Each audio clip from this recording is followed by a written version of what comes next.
Hi, I'm Lise Colucci, and I'm one of the life coaches at queenbeing.com. I start out jokey. Okay, start over. One of the life coaches at queenbeing.com. I help you to discover, understand, and overcome narcissistic abuse in toxic relationships. Hello to everyone here today. We're going to talk about self-forgiveness. And before we start, if you have anything that you need regarding narcissistic abuse recovery, head over to queenbeing.com, where there's all kinds of information and links to peer support, support groups, group coaching, articles, videos, everything you need to help you get started and get healing. So hello, Jeannie and Cindy. How are you guys? Anyway, we're going to talk about self-forgiveness here today in just a second. If you'd like texting notification, am I going live? Text me at 33222 and put the word Lise Live, Liselive, hit send. And I will text you about 10 minutes prior to being on every time. Come on 3 to 4 times a week. So there's that. And I think that's it. If you need any information on coaching or group coaching, check the main description down below of every video. And there's info there and you can reach me if you have questions or anything like that regarding those or regarding anything, or if you have topic suggestions or anything you need. Okay, so we're going to start with self-forgiveness now. If you've not hit subscribe, hit the thumbs up. Let's get going. Hey, Crystal and Jack, how are you? All right, self-forgiveness. This was from you guys, right? Somebody on here asked for this, so we're doing it.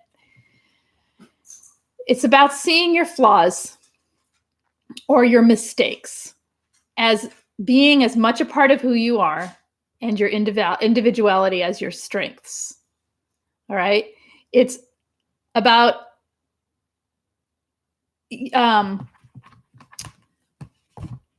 realizing that mistakes are unavoidable, like I just did there. Hi, Bonnie. Realizing mistakes are unavoidable and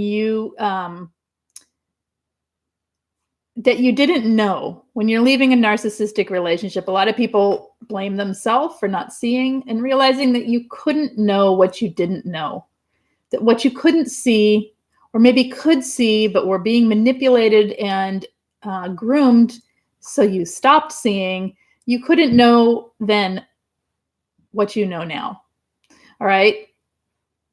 It really is true. You can only know as much as you know. And even when you meet someone later that might be a narcissist and you hang out with them for a couple weeks and then you realize what they are and you leave, you have to realize you can't see things right off the bat sometimes. Sometimes things take a while to reveal themselves, and a narcissist may take a while to groom and to reveal the truth of who they are, which means you're not seeing all the red flags right away, even if you know what they are. All right. So we have to forgive ourselves, I think, in order to let go of some of this self-blame, raise our self-worth. It really is about kindness and grace with oneself, and doing so as you might offer to a friend or a loved one, right? It's about loving yourself, and it's about letting go of the illusion of perfection as the ideal of who you are, okay? So self-forgiveness. All right, you guys. Any questions or anything that you have around this topic, just join into chat and I'll read back and forth like I always do. Okay, so I'm in a little bit of a weird slow mood today. I painted a whole lot in my kid's bedroom yesterday, and I think it killed brain cells because I just feel slow today. All right, let's get going. Pet me up here. All right, so self-forgiveness. People more often than not, tell me when they come for coaching or when we talk in here or when I see them in the larger support groups, they say things regarding themselves that makes it sound like they do not like themselves. They do not forgive themselves. They take blame for what happened to them. They think they should have known better. They did know better, but they went with the narcissist anyway. That's a question. Did you really know better, or did you, until you learn all the things you need to learn and see yourself all the way through, sometimes you can't know better. Okay. It's a lot of people really have a lot of shame and guilt They have guilt for staying. They have guilt for not leaving soon enough. They have shame for the time wasted, all of that. And all of that is holding you, or if you have that going on, in a place of being unable to really fully heal because you're holding on to a negative belief about yourself that simply isn't necessary for continuing to be safe. I think the reason we have guilt, like when we're with a narcissist and we can't leave, and sometimes people have regret, guilt, feelings of shame around that. And I think that's there in place to let you see that where you are is not safe for you. And it's trying to help you break the cognitive dissonance. Once you have left, it's no longer needed. All right. You don't need to continually beat yourself up over it. In fact, that's going to hold you in a pattern of abusing yourself, really. So let's talk about how to forgive oneself and some questions to ask yourself about the situation that might help. Okay. I thought that the narcissist was insecure. You think you're helping them. Then their covert narcness comes out. That's right. Slow mood is good, Lise. All right. We'll just go with it. Hey, Thriver. Saved by Grace. Hello. Crystal, did I say hello? Hello. You trust family, told that it's your duty to give family a pass. Mm-hmm. Right. And what about self? What happens to self in that? You learn to not trust yourself. You learn it's in conflict with what you're seeing. And so how do you trust, right? Yourself, your own perceptions, all of that. All right. Yes, stuck in the holding pattern. Okay. So okay, let's start with this. I'm reading my notes are kind of all over the place today. There's some questions you can ask yourself when you are feeling the guilt, the shame, the self-blame. Do you have anything in your power right now to change what happened? Okay, number one. Number two, do you allow for self-imperfection? Do you allow for it? Not do you know it's there? We all know it's there. But do you allow for yourself to not be perfect? Okay, it's a big one. Number three, have you learned and grown from this situation that you lived through? Are you continuing to learn and grow and evolve from the things you're seeing in yourself, from the things you need to change, from the things you are working on, all of that, okay? What are you really holding on to? Why are you holding on to this? What is the truth about why you're holding on? And number five, have you begun to heal what needs healing through this situation? So those questions are way better questions, I think, than the blame and the shame and the self-guilt, because all that does is repeat the negative and toxic beliefs you have about yourself. It repeats the limiting self-beliefs if you're not questioning and trying to work to adjust the negative self-talk and the limiting beliefs in order to create the life you want. Right? Okay, so what are we saying here? Forgiveness happens as you replay the events and seeing it wasn't your fault. For some people, saved by grace, it does. And for others, they will find fault no matter what in themselves and continue to, oh, okay, great, guys. There is a cat at my window where the dogs can see it. It's going to happen today. The barking is going to happen because the cat is looking in the window. All right. Is there ever a time we don't deserve self-forgiveness? For a survivor of narcissistic abuse who, well, I mean, that would be a moral question based on like maybe a murderer. I would think that maybe the lack of self-forgiveness, if they had it, might be necessary. I don't know. I think for us, as we're speaking to, it's a tough question to answer because people range on a spectrum from saintly to pure evil. So for us who are in the middle living lives, no, we always deserve self-forgiveness. There isn't a way to grow past the things that you're Your Waller mix just jumped in the pool and started swimming. Yeah.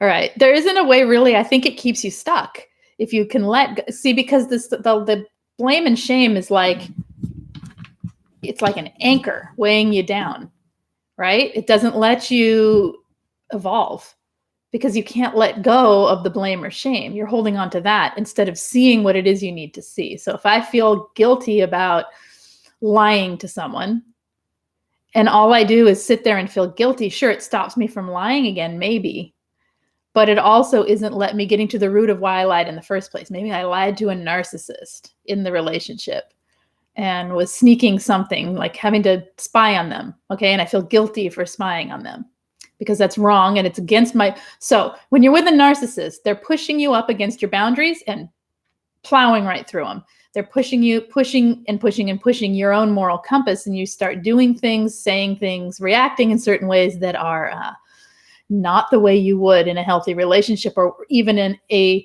benign, normal, natural relationship with anyone else, right? We start doing things that we wouldn't do. And of course we feel guilty and shameful for doing those things. They're outside of the moral code we hold ourselves to, but we're doing them because these relationships are so backwards and manipulative and so twisted that people are pushed to their very edge. Reactive abuse happens. All kinds of things happen that people feel shame and blame toward themselves. So if you continue to have that outside the relationship, you have to realize all it's doing is holding you in a pattern of you being bad, right? You judging and qualifying your behavior as something that based on a moral code that doesn't exist within the relationship. It's kind of mixed up and confused, instead of letting that go and realizing what actually happened was you were in reaction to something that was extreme and you were behaving in an extreme fashion. And no, you would not do that in a normal day-to-day life. And no, you do not wish to go there again. And in fact, if you see yourself going there again, you will stop it and you will leave that relationship. Right? So if you don't do that and all you do is blame, blame, blame, you're just holding on to this negative dialogue you're telling yourself instead of learning from it and seeing the bigger picture. All right. Once you see the truth, you can't go back the way things were before. Right. And that's where the blame and shame does, because often we do, Bonnie. Often we go back or we stay in it. Right? We keep repeating the patterns, but we know better. And so the cognitive dissonance is saying, oh, it's not really that bad. And then the blame and shame are like, oh yeah, it sure is that bad. And then we have this fight, an internal fight within ourselves. And you see, those are really hard to let go of. All right. My narcissistic sister was my best friend. I never thought she could turn on me like that. I didn't think she had it in her. Can a covert suddenly show their colors after decades? Yes. Uh-huh. Yes, as soon as you become the target of you become the scapegoat, or you become more of a supply than they have in their life, or there's a need for you to play a role, then yes, they absolutely can flip on you. Especially if you saw her doing it to other people, it was just a matter of time before it was your turn. It's kind of like that. All right. So in order to have self-forgiveness in your life, you kind of need to allow the good and realize you deserve it. A lot of times people won't let themselves progress in their healing towards having a thriving life because they hold on to self-blame and self-shame, feeling that they don't deserve anything better, when in fact you do.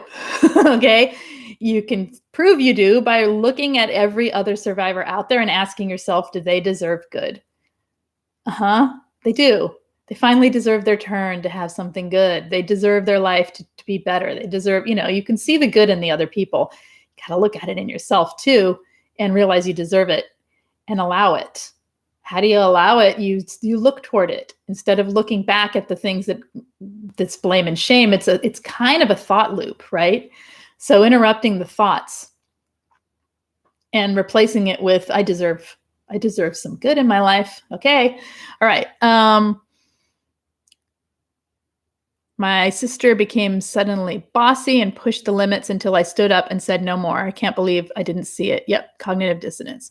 Well, yeah, and family ties and conditioning and what you were used to from childhood and all of that, and keeping her on your good side paid off because it was, I mean, especially with a sister, right? Because it meant at least she's not mean to me, and it's just kind of how we think. It's not a bad thing. It just is.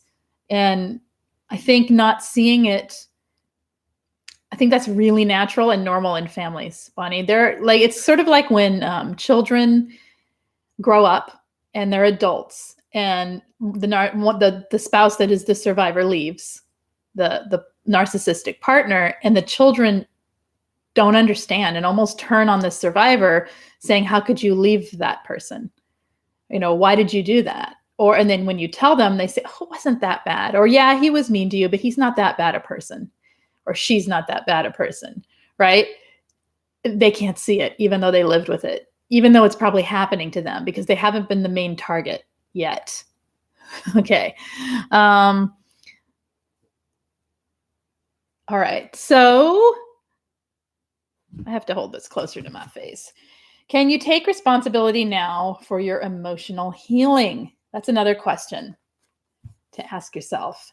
When it is about being responsible for your own growth and your own healing. That doesn't mean you can't get help. Of course, that's what we're here for, right?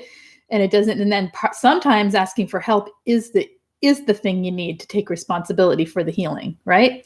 So, hi, quantum physics. You just want no contact with your narcissistic mom. Let the healing begin. Welcome to freedom. Okay. All right. So let's keep going. Learning to restore your self-worth is part of self-forgiveness. And how do you do that? Lots of ways to do that. But again, it's recognizing that you deserve it. It's in seeing yourself for who you are, not who you've been told you are, and not who you've been programmed to believe you are. I described your escape for your daughter's father, right? And then you're left the one no one's either believing, or they're like, yeah, I believe you, but it wasn't that bad. Or, well, they're not that bad a person. Yeah. And that's really rough and it's really hard. But I mean, I think it happens. Look, Bonnie's describing it there, right? Not seeing it for that many years and then finally seeing it. That's nothing to put blame. That, in the way that you wouldn't blame your children for not seeing it. They just can't yet. You just couldn't yet. It's all right, Bonnie. Your older daughter kept me strong and had him figured out quick. My younger daughter is still working on it. It's tough. Yeah. Okay. All right. So,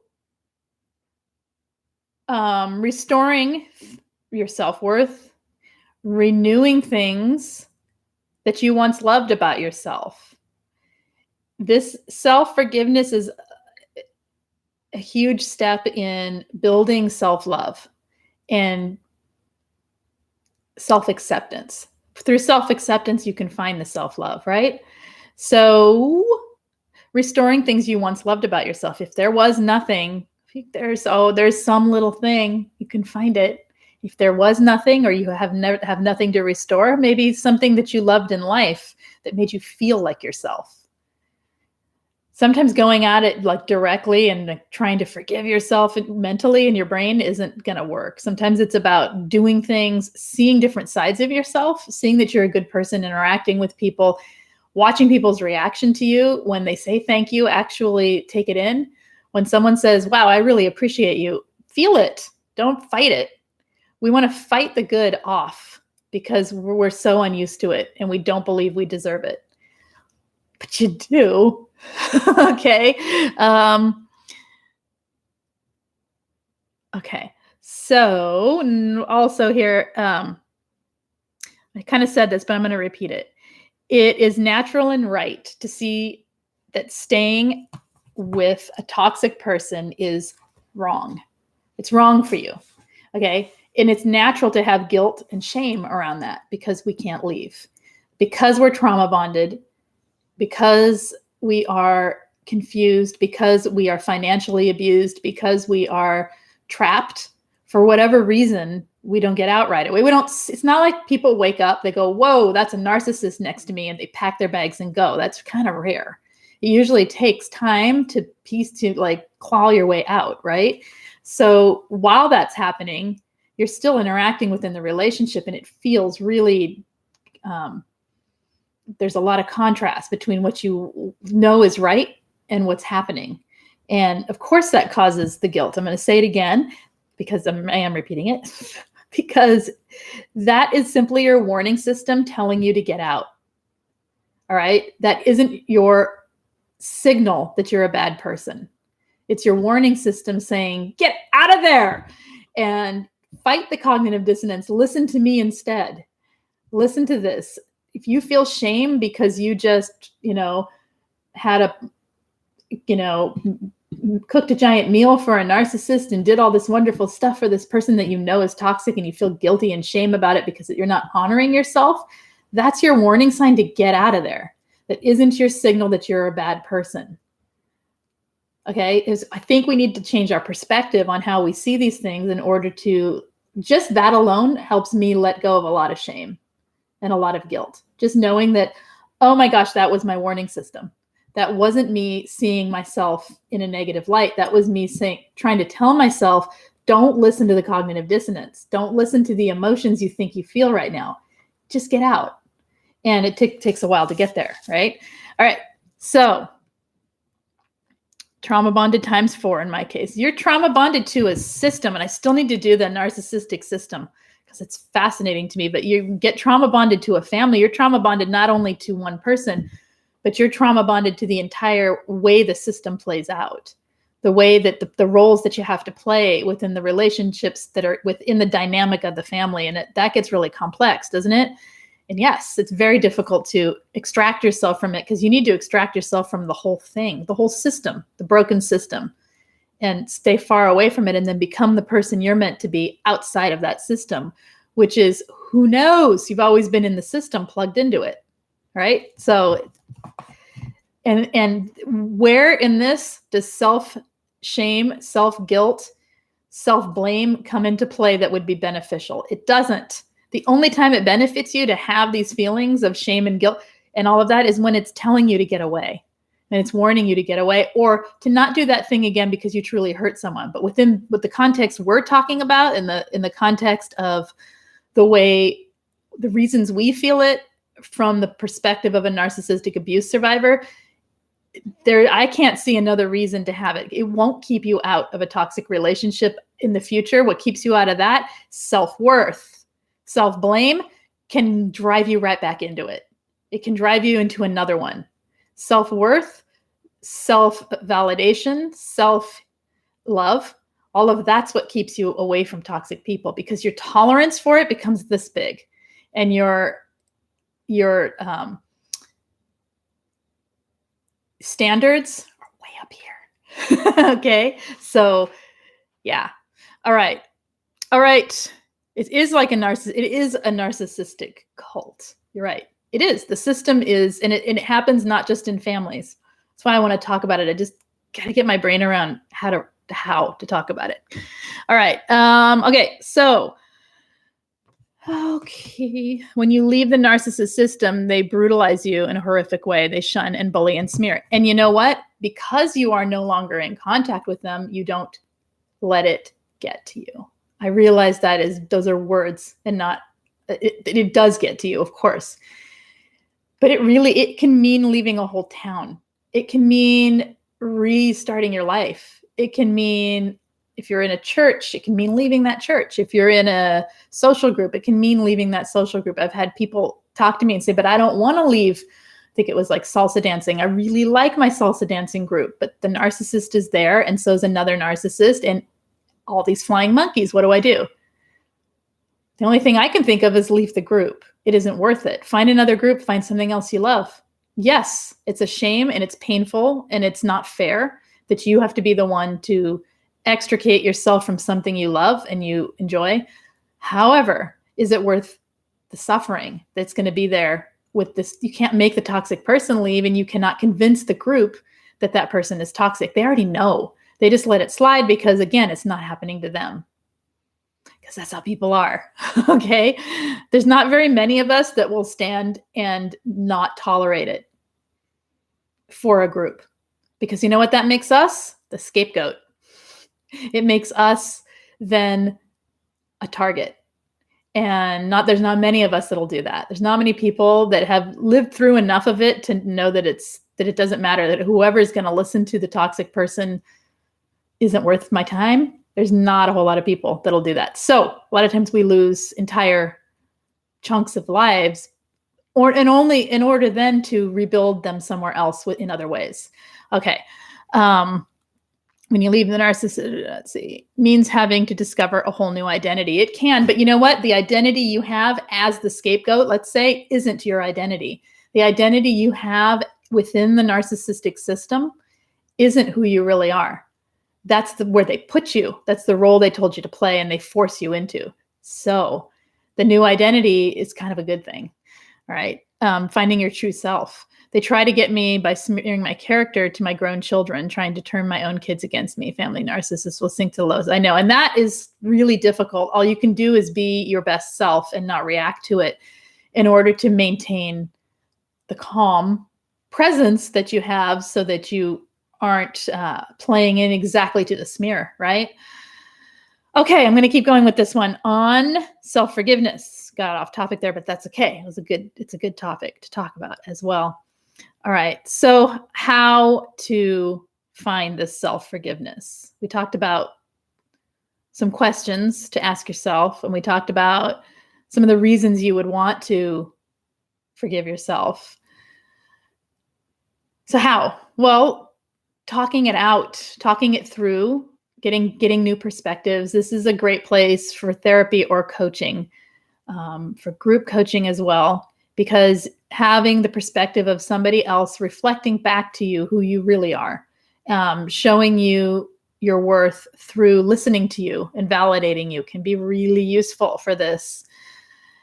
It's difficult to do alone because we're so locked in our shame and blame, right?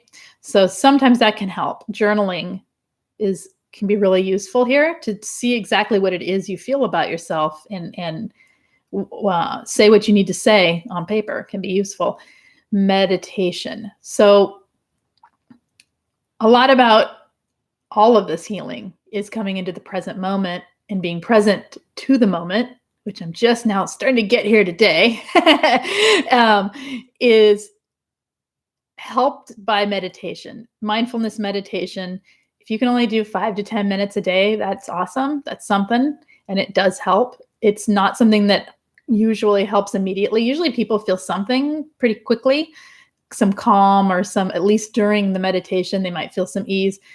If you're too anxious to meditate, make sure you are doing a guided meditation and one that is short and sweet and not a whole lot of detail.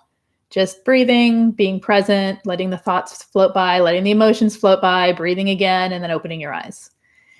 It's practice. It is a practice. Meditation is a practice. Doing it as a practice allows you to bring it forward into life.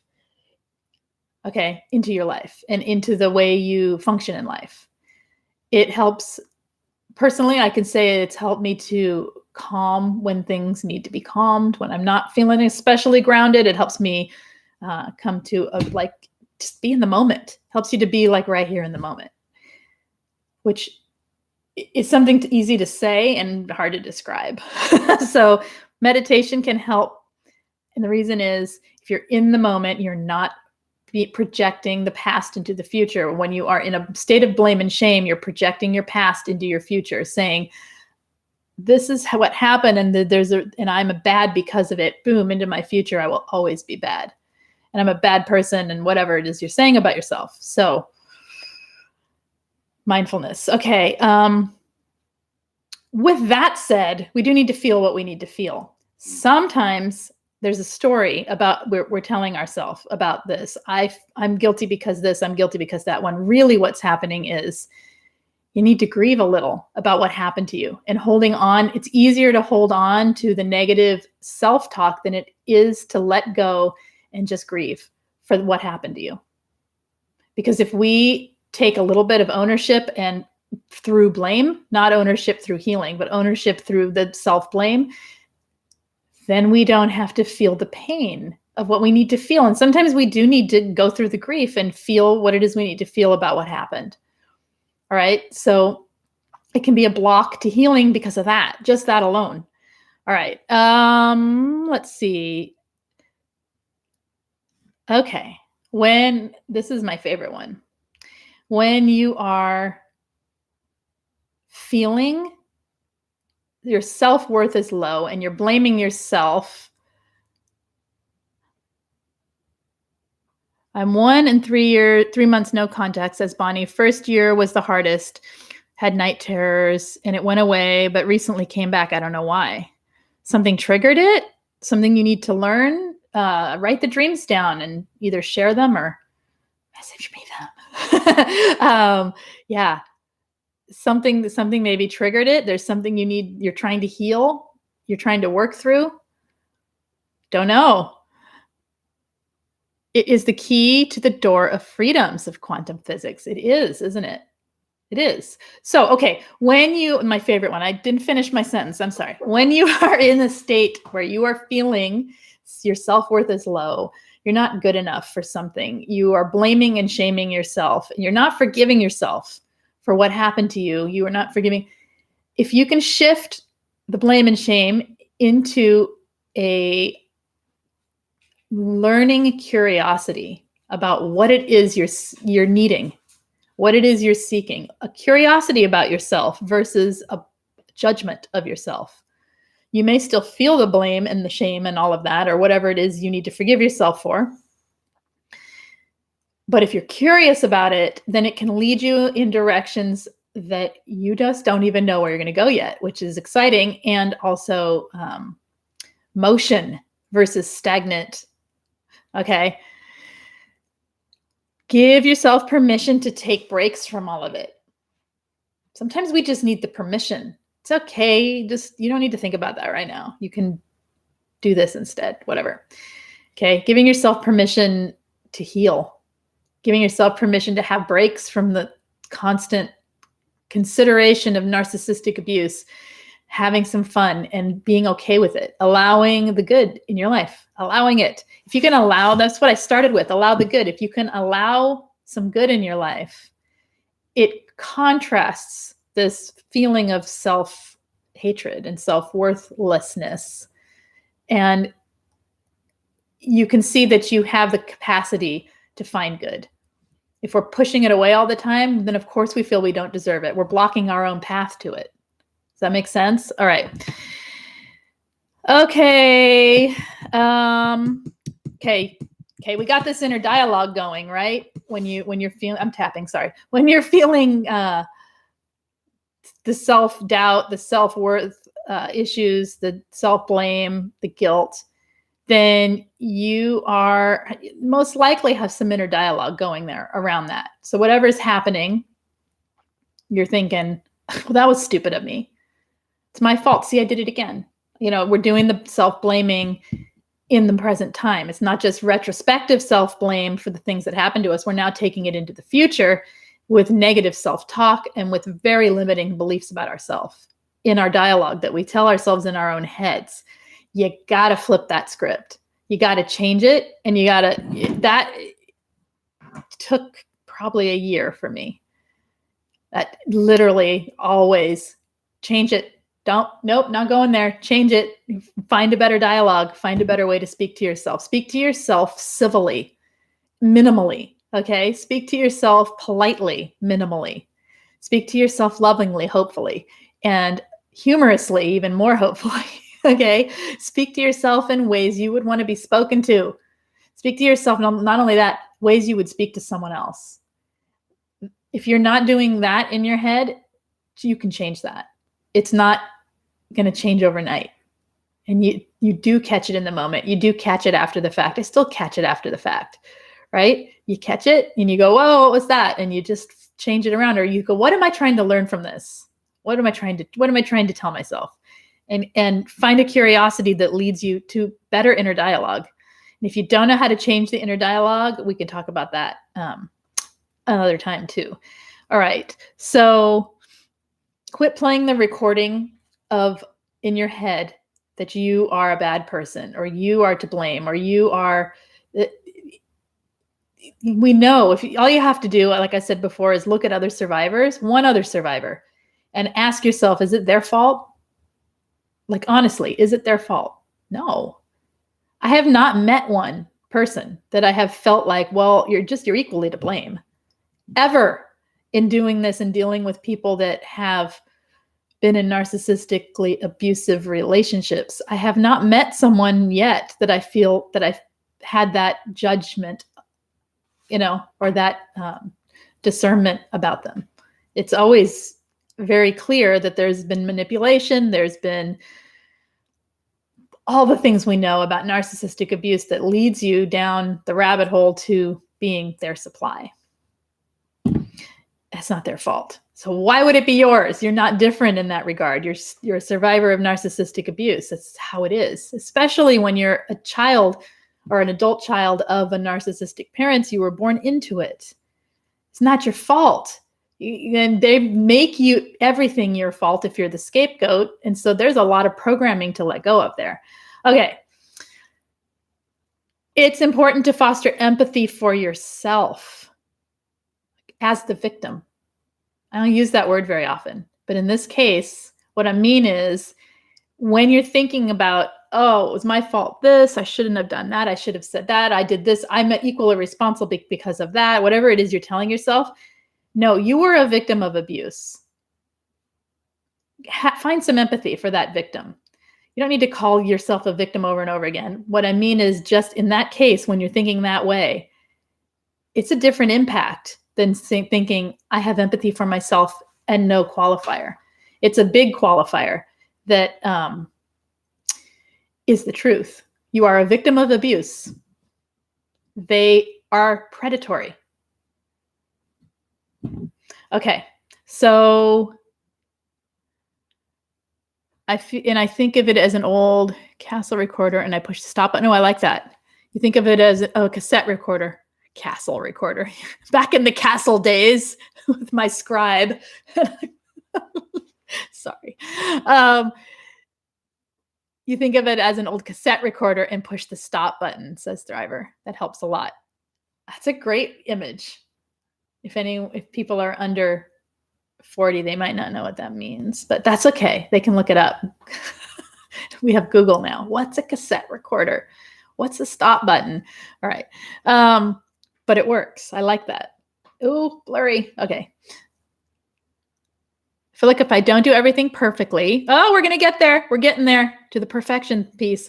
I feel like if I don't do everything perfectly and people please, that is so many P's, alliteration. If I don't do everything perfectly and people please, my grown son and daughter-in-law might come down hard on me. I guess that's the CPSD fallout. 8-track even, right? Yes, that is programming. That is programming from having narcissistic parents that force you to be perfect as if there is such thing in order to survive. All right. Letting go of, I have a whole video on perfectionism somewhere on here. Go find that. It might help. Narcs are predatory, definitely, but even if you go no contact, it triggers abandonment issues in you. Well, that's why we have to reparent ourselves. And this isn't one thing, right? There's so many directions to take the healing. And you're right. Okay. Kindness and compassion towards yourself. That's another thing. Acceptance and permission to heal. Again, I'm saying permission. We do need to give ourselves permission to heal sometimes. We have to give ourselves permission to have the good. You have to allow it. You cannot block it. And we're blocking any good from coming in by carrying around all this shame and blame. All right, let's see. realizing that all of that stuff you're not forgiving yourself for is what's keeping you stuck partially. It will keep you stuck. It'll keep you locked in that part of yourself, locked in that state. And so it is important to work on it and let go and realize you don't have to be perfect. Do you know anyone perfect? And how boring would they be if they were? I don't know anyone perfect. In fact, of your friends or people that you know or people you don't know but are like maybe in support groups with you or whatever, and people you get to know enough where you see their character and their nature, you can just looking at me. Is it anything about me that's perfect? And if the things or about those people that are perfect, and if there are things you like about the person, is it not also in their quirks and in their imperfections that you find their beauty and you can see where people work. You can see where people strive through seeing the imperfection. If all you see is perfection, you're seeing what looks like a machine. It's flawless. And it may have beauty for a few moments in the sense of like it's graceful and beautiful, but it lacks substance and it's inhuman in effect, right? So perfection, yeah, that's my spiel on perfection there. Okay. How I try to be for my mom. Ugh, the stress. And she only picks out one thing I didn't get into my house or my life. Of course. I'm 34 and I know what a cassette recorder is. Yes. Great. Okay. In your 20s. Hopefully everyone knows what they are. But, it's just being silly. All right. A journey I've been through to break free from toxic marriage and parents has taken 13 years, multi-layered, but that's because I didn't have the knowledge. Well, yeah. And it is, we're always evolving and we're always a piece of who we are and what we've lived will always be there, right? So we're always evolving and changing and growing, hopefully, no matter how old or young we are. And so, yes, it can feel it can feel like your whole life you've been doing this because you have. And healing isn't measurable. What's measurable is what's noticeable is the amount of good and joy that you allow in your life and the amount of sadness and grief that you feel all the time, right? Those things are kind of, one's really heavy and one's really light. And yeah, we can't measure the healing in years, let's put it that way. Because it's really difficult to qualify where you were and where you are now until you see how far you've come as you experience things in life. All right. I am really shooting from the hip today. Okay. All right. All right. Let's see. Oh, mistakes are human. That's what I said. So I gave a lot longer talk about that. So we're going to skip that one. And so my last thing here with self-forgiveness, self-love, self-worth, all of it is when you are experiencing yourself through the eyes of other people. In other words, when you're talking to others, when you're in relation with others, and they reflect back to you a piece of your own goodness, do not push it away. You embrace it and allow, again, a lot of this is allowing. You have to allow yourself to have the to forgive yourself, or else you're just going to hold on, right? You have to give yourself permission. Even if you tell yourself, I would start a journal if you're really working on something like this. If self-forgiveness is big and up for you right now, I would start a journal with, I allow myself and give myself permission to heal. And then I would start there with the journal and go back and read it before you write in it every day. Because a lot of this is us thinking we have to hold on to the shame, the guilt, whatever. Okay. Now we're talking about cassettes. It's wonderful to hear hugely validating, like you know what I went through. I'm heard. Me. Thank you. You're welcome. I try to hear you, even though I'm not actually hearing you with my ears. My last podcast, I suggested that when thoughts of the narcissist come in your head, immediately think of them as in your hands, like a hot potato or hot coals, and release them fast. It works. Yes. Yeah. Imagery sometimes works, right? That's good. It's good. All right. I remember cassettes too, and Walkman. Black and white TV. I'm ancient. I'm ancient too. It's okay. We're all ancient together. All right. So looking at the truth of who you are through the eyes of how others reflect it back to you. That isn't necessarily looking for external validation. What it is watching the cues and watching the signals. We're really fast to watch the signals when we think someone is rolling their eyes at us and doesn't like us. What we don't do is look for when someone smiles with their eyes at us and someone says something positive toward us or simply appreciates you. You can see it and you can feel it, and we turn away from it. But as soon as someone rolls their eyes, or we think, oh, I did something wrong. What did I do? And we go into that. So looking for the good as much as we look for the things that trigger us. Okay, 8-track. And all right, you guys, that's what I got for self-forgiveness. Anything else you want to add? Anything else you want to talk about? Any questions or concerns you have going on in your weeks? Hit me up. Let me know. Otherwise, if you have any topics you would like me to talk about Thursday and Friday, I'm open to it. I have a couple things to choose from if not.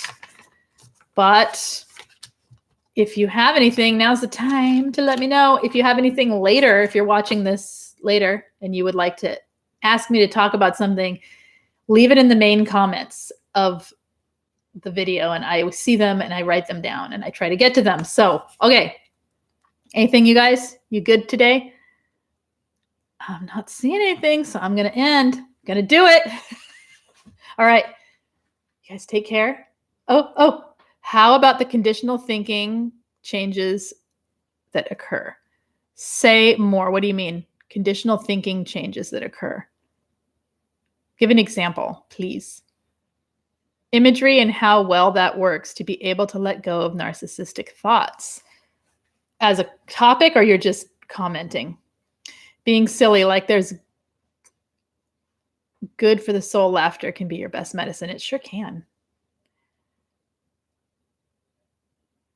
Occur. They change your thinking, like expecting the worst. Oh, okay. I think I did that a couple weeks ago. I will look. As a topic, Bonnie, imagery and how well that works to be. Ooh, that would be a good one if I had like 10 different examples of things that need